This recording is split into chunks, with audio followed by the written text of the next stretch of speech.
Baik, kembali kalau kita tengok, permulaannya nak jadi asas ni ialah bermula pada Knight Templar. Tahu Knight Templar? Bermula perang salib tu, siapa pengasas perang salib?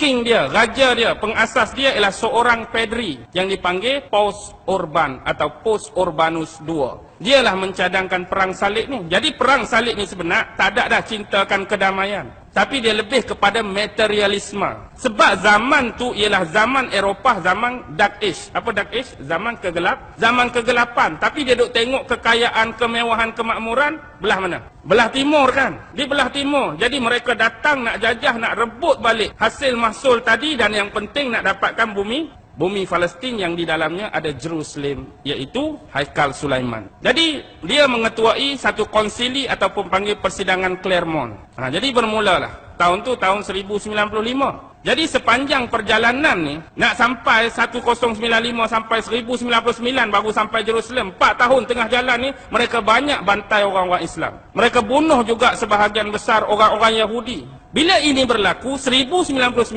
baru sampai Jerusalem. Kepung pula 5 minggu. Akhirnya minggu yang kelima mereka berjaya pecah masuk. Dan inilah berlaku peristiwa paling sadis, paling menyayat hati dalam sejarah. 2 hari saja mereka jarah, 2 hari saja mereka rata, hampir 40,000 Muslim mati terkorban. Juga sekali dengan manusia-manusia bangsa Turki dan Saraken. Mereka rampah Jerusalem dan mereka melakukan kezaliman dan penganiayaan ini. Sampailah 20 tahun kemudian, pada tahun 1118, 2 ksatria daripada Perancis, Hugh de Payens dengan Godfrey de Saint-Omer, menubuhkan Knight Templar secara betul-betul dianggotai oleh 9 yang lain. Mereka ni asalnya, Knight Templar ni ialah tentera-tentera miskin yang percayakan Jesus Christ dan kuil Sulaiman. Tapi akhirnya sebab material tadi mereka jadi kaya. Mereka buat apa? Mereka kau untung melalui peziarah-peziarah Kristian yang datang daripada Eropah yang nak melawat bumi Palestin, terutama nak pergi dekat kuil ataupun Haikal Sulaiman tadi. Jadi bila tanah ni mereka dah jarah, orang-orang Eropah boleh datang sesuka hati. Jadi penziarah-penziarah Kristian terutama yang datang nak ziarah tempat ni, mereka buat satu sistem yang dipanggil credit and check. Hampir-hampir nak menyamai sistem perbankan sekarang. Dia start di sini dah. Kemudian mereka menjalankan urus niaga yang dikatakan pada awal abad-abad tu dikatakan kapitalis dah bermula dengan perniagaan berbasiskan bunga ataupun riba. Mereka jadi kaya serta-merta. Sebab yang dulu mereka bawa topeng iman Kristian, bawa simbol-simbol Kristian berupa-rupa salib dan krusid. Tetapi dalam hati mereka nak dapatkan keduniaan, kemewahan. Jadi akhirnya secara ringkas 1187 seorang pahlawan Islam datang ke sini bertempur dalam perang Hittin. Siapa? Salahuddin Al-Ayyubi.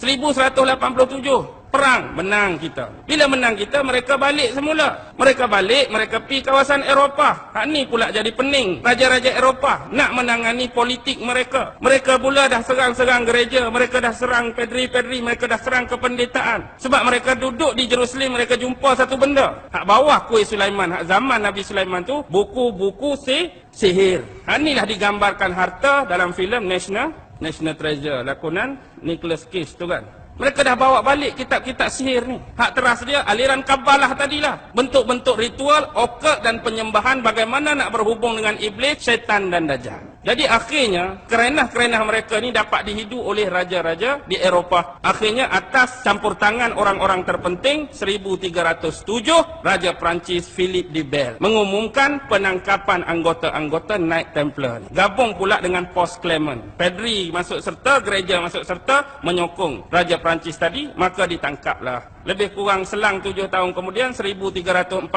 Grand Master dia iaitu Jacques de Molay. Jacques de Molay ni dihukum. Lalu dia mati. Kemudian geng-geng hak lain ditangkap tu dibicarakan. Tapi walaupun demikian hakikatnya ada mereka yang berjaya lolos dan lari. Mereka cari satu-satunya negara di bumi Eropah yang tidak percaya kepada gereja Katolik pada abad tu. Siapa? Negara mana?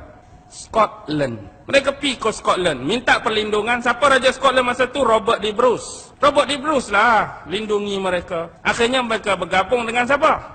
Di sinilah start. Mereka nak bergabung dengan geng-geng hak datang daripada banjaran Kaukasian, banjaran Eurasian, hak keluar daripada tembok-tembok Zulkarnain. Hak keluar daripada tembok-tembok Zulkarnain dah keluar, mereka naik ke arah utara. Kemudian mereka jadi orang-orang Viking. Lalu lama-kelamaan mereka tukar sejarah di sini. Asal mereka bangsa lain, asal mereka Normandy dengan Celtic. Tapi kemudian mereka tukar sejarah, mereka katakan mereka sebagai berbangsa Anglo-Saxon.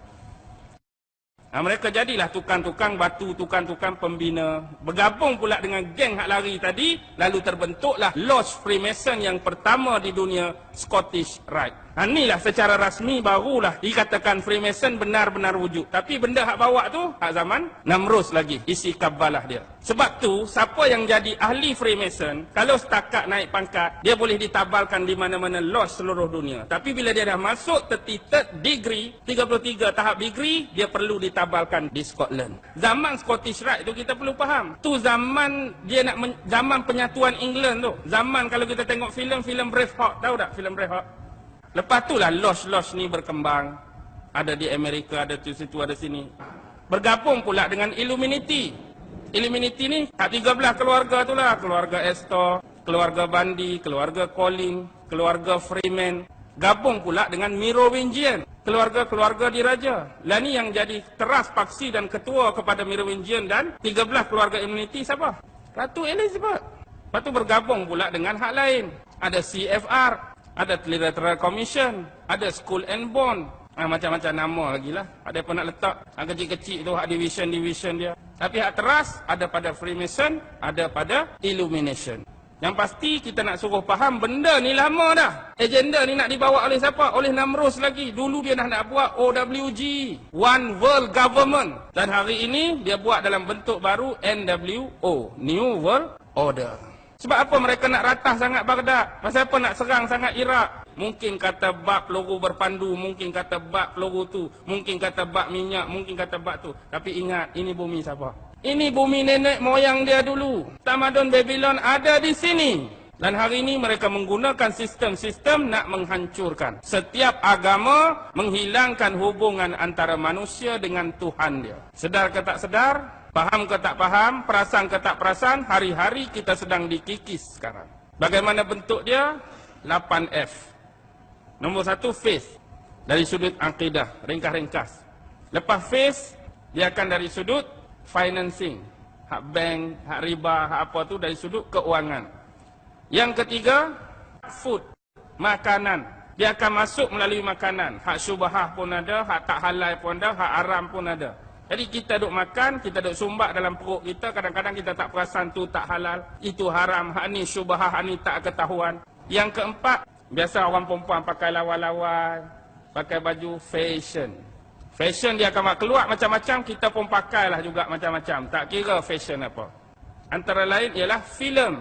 Filem macam-macam, mereka serat, mereka punya benda-benda di bawah pengaruh minda bawah sedar. Kemudian ada fiction. Fiction ni dia nak bawa cerita alien lah, UFO. Dia nak start dah, maksudnya ada makhluk angkasa, ada alien tak boleh berhubung dengan manusia. Dan ada kabar alien ni nak serang dunia. Hakikatnya UFO tu siapa? UFO tu teknologi manusia, tu teknologi Jerman selepas Perang Dunia Kedua. Manusia tu manusia lah, campuran dengan makhluk-makhluk halus tu lah, jin ke iblis ke setan ke. Dia boleh buat. Setakat nak merupa tu iblis boleh buat. Merupa sat jadi muka lagu ni, perak-perak tangkap gambar. Hakikatnya lama dah jin iblis ni. Dia masuk dari sudut fiction. Lepas tu dia masuk dari sudut kadang-kadang freedom, kebebasan. Dia marilah kok celah perempuan pula. Kebebasan, nak hak wanita. Wanita mesti sama dengan lelaki. Hak kami mesti disamaratakan. Lepas tu keluar pula LGBT. Tahu LGBT? Apa dia? Alas sekali. Fandom. Budaya mengidolakan. Dulu mereka sembah berhala. Dia nak suruh orang Islam sembah berhala, sembah patung, tak boleh dah. Last kali mereka cipta idola. Dalam bentuk ahli sukan ke, ahli muzik ke, orang-orang kenamaan, kita pun jadikan idola. Jadi masuk bilik anak kita, tengok di dinding, Lionel Messi. Tengok di dinding, Lady Gaga. Tengok di dinding, Britney Spears. Tengok di dinding, tak ada seorang rabuk pun hak Islam. Itu budaya fandom. Tak sembah tapi jadikan mereka tu idola. Penyanyi tu, ahli sukan ni, hak orang, hak kita, hak budak-budak duk minat lah ni. Inilah budaya fandom. Setakat malam ni saya nak bagi yang base, saya nak bagi yang asas, saya nak bagi yang dasar. Nak suruh nampak dulu bagaimana bentuk, tata cara, pergerakan, agenda dan susunan. Susunan ni sebenarnya dah ada dalam Book and Chronicle. Nama-nama tadi tu mereka dah menggerakkan cara susunan piramid mereka. Atas tu siapa, yang kedua siapa, yang ketiga ke siapa, yang bawah sekali golongan slave. Slave tu siapa? Tak mau mengaku pun kena terima hakikat, hamba tu ialah kita lah. Hak duk terima kemewahan, hak duk terima untung, hak duk terima duit hari-hari, golongan atas tu. Golongan elit. Golongan tu lah duk perah kita, duk zalim kita. Kita nak suruh kenal Freemason tu bukan apa. Sebab kumpulan ni lah yang digelar kumpulan elit sekarang. Hak duk tengah pegang dunia ni masih lagi keturunan yang sama. Keturunan siapa mereka ni? Rothschild, susu galur dia, nasab dia, salah silah dia, sampai pada siapa? Namrus. Hak baki lagi? Fir'aun. Golongan yang sama, kumpulan yang sama yang masih memerintah dunia dulu sampai sekarang. Fir'aun dah mati, tapi kefir'aunan tak pernah mati lagi. Namrus dah mati, kenamruzan pun tak pernah mati lagi. Kefir'aunan dan kenamruzan masih lagi memerintah dunia sampai hari ini.